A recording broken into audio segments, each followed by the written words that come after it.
we're heading into the home stretch. Our final live speaker for today is a psychotherapist and psychoanalyst. In her private practice, she specializes on ME/CFS and long COVID. Through her publications, lectures, and advocacy work in healthcare policies, she skillfully challenges those outdated psychosomatic dogmas with professional precision and linguistic flair. In the German-speaking countries, she stands as a beacon of hope for all those affected by chronic disease, and personally, I think of her as grandiose, pun intended. Today, she'll be giving us a condensed talk of about 15 minutes, unfortunately without the subsequent discussion opportunity due to time constraints. So please join me in welcoming the remarkable Bettina Grande. Thank you for the great honor of speaking here today. And let's dive right in. Yeah, and thanks to Franziska Hanig, as always, for her illustrations. Maintaining one's identity despite PAM. How can psychotherapy help? Introduction. People living with ME/CFS often describe a profound sense of loss of their previous lives, their capabilities, their entire meaning to others, and ultimately their identities.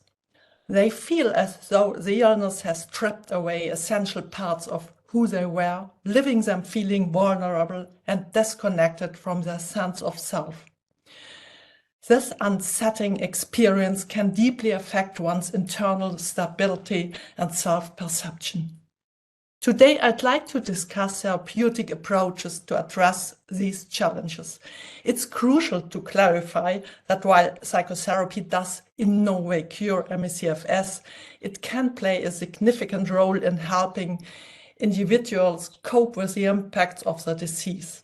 A key aspect of this support involves assisting patients in processing and understanding this profound loss of identity, helping them to regain a sense of inner foundation and integrity.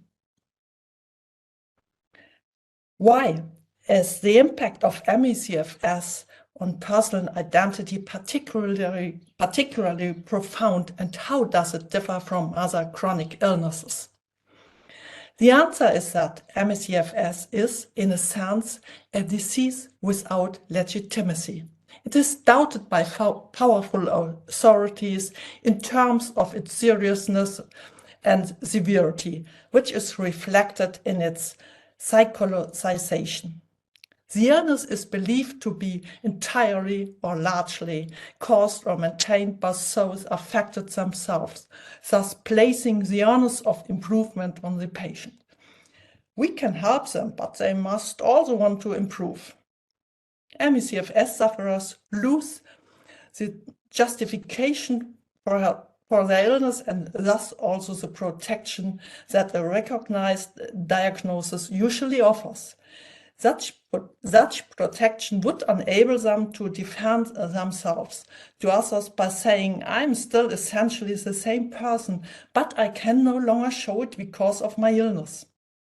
However, this defense is undermined by doctors, the social system, the media, and the social environment, leading to those affected being laughed at and mocked. Stigmatization research indicates that external doubts translate into insecurity and self-doubt, which could be expressed as, there's no justification for my failure, and I'm therefore nothing of who I once was. The internal process in which external doubt becomes an internal attack against the self is often evident in the dreams of ME/CFS sufferers. These dreams typically involve scenarios of persecution, e.g. by the police, mafia organizations, or threatening monsters from which the dreamer must escape, symbolic representations of their daily struggles with external on the one hand and internal attacks on the other. PAM. The attacker in your own house. Post-exertional malaise, PEM, serves as a dreadful internal adversary, significantly disrupting the lives of those with ME/CFS. This unpredictable element not only undermines control over one's body, but also shakes the foundations of personal security and self-confidence. As physical capabilities diminish, psychological resilience wanes, making individuals more susceptible to internalizing external criticisms. Questions such as, I'm not trying hard enough? Is my pain really as intense as it feels? I'm overreacting. Should I reevaluate my life more critically to identify what might have led to my condition? Become more frequent.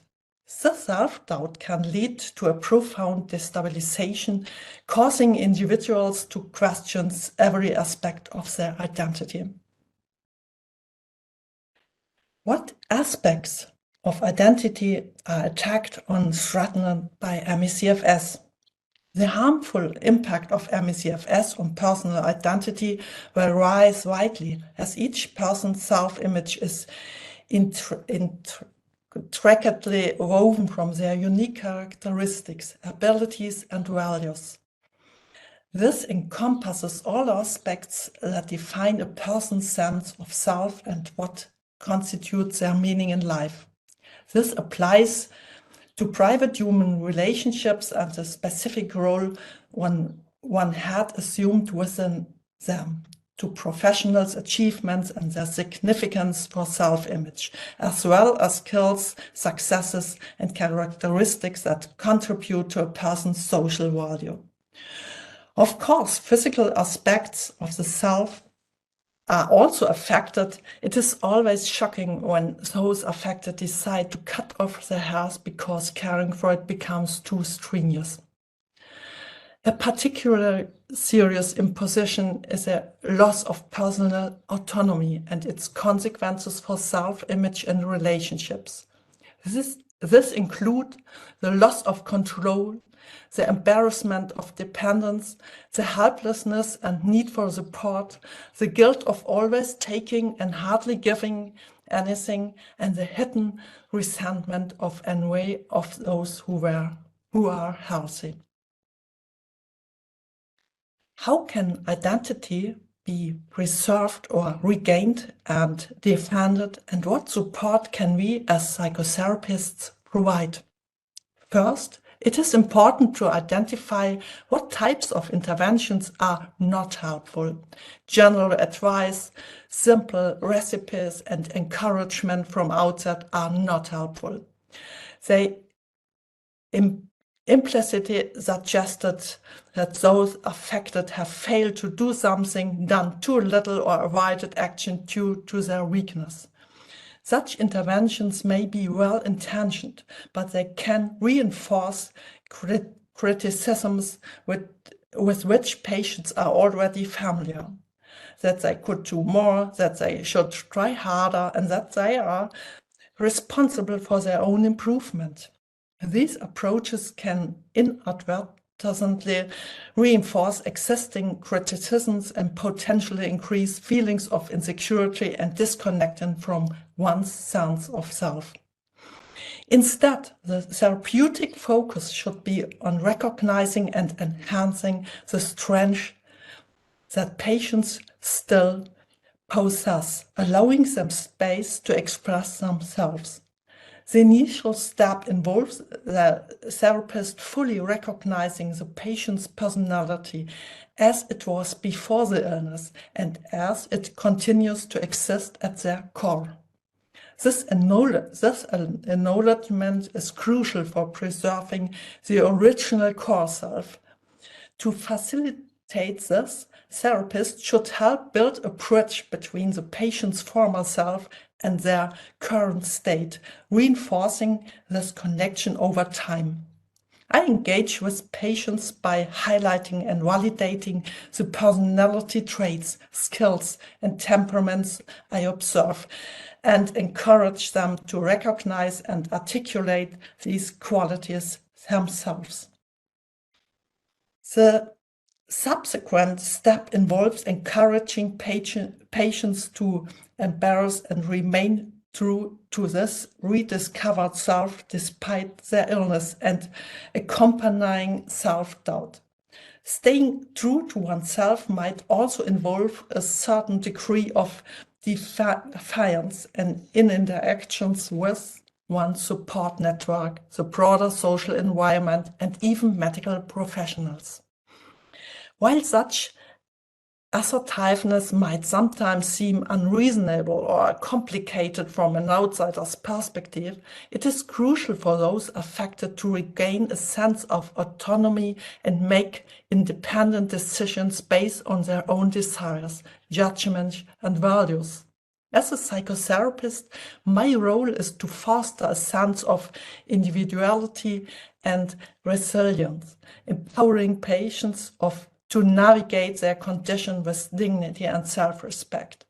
Of course, this also applies and especially to how I deal with them in joint therapeutic work. This approach helps in preserving identity and support patients in leading a more self-directed and fulfilling life despite their challenges. Case examples. The former manager. I used to be a manager. I loved interacting with clients, traveling extensively and making critical decisions. Now I'm confined to deciding whether to brush my teeth or to not. That's all. This isn't me. I don't want to be this person. As a therapist, I hear the distress in his emphatic declaration. That's not me, and recognize this vital anger and strength that are at risk of being lost. It is crucial to build a bridge from this past self, the confident, active manager, to this present, more vulnerable state. By acknowledging and validating his feeling of anger and despair on the one hand, and noticing the sparkle in his eyes as he recalls his eventful past on the other, we cultivate his lasting identity together. We understand it together. It is the manager from before who views the decision to brush his teeth as demeaning. He remains that person and we are holding on to it. The challenge has changed, but he can remain true to himself and continue to be a manager. The same person who, as a manager, said no to inappropriate projects, today says no to the suggested gentle yoga. No or yes, he is now his own manager. And where it's no longer possible to control his own body, it is crucial to regain control wherever possible. He decides which advice he rejects and which he follows. He also decides when he risks a crash or when he limits himself in practicing pacing.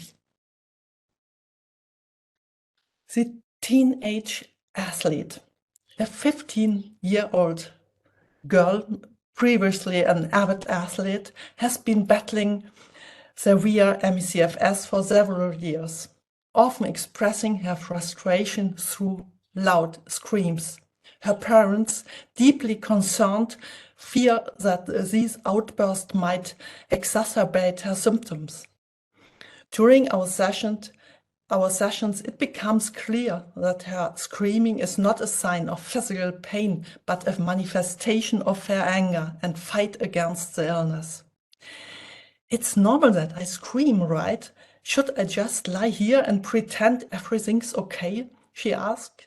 This young fighter continues to channel the competitive spirit she once displayed on sport fields into her daily battles with a disease. We identify and affirm her enduring warrior spirit. We discuss how it was and how it still is. The picture we formed together is this. She battles in her situation as if she were facing a sporting opponent, using the options she has left, and thus she remains true to herself. She smiles at me while saying very quietly, "Yes, it's me, and I will fight this disease like hell."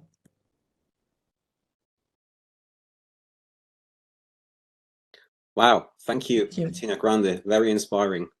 Thanks a lot, and regards from Austria to Germany in this case. Have a good night. Thank you. Thank you.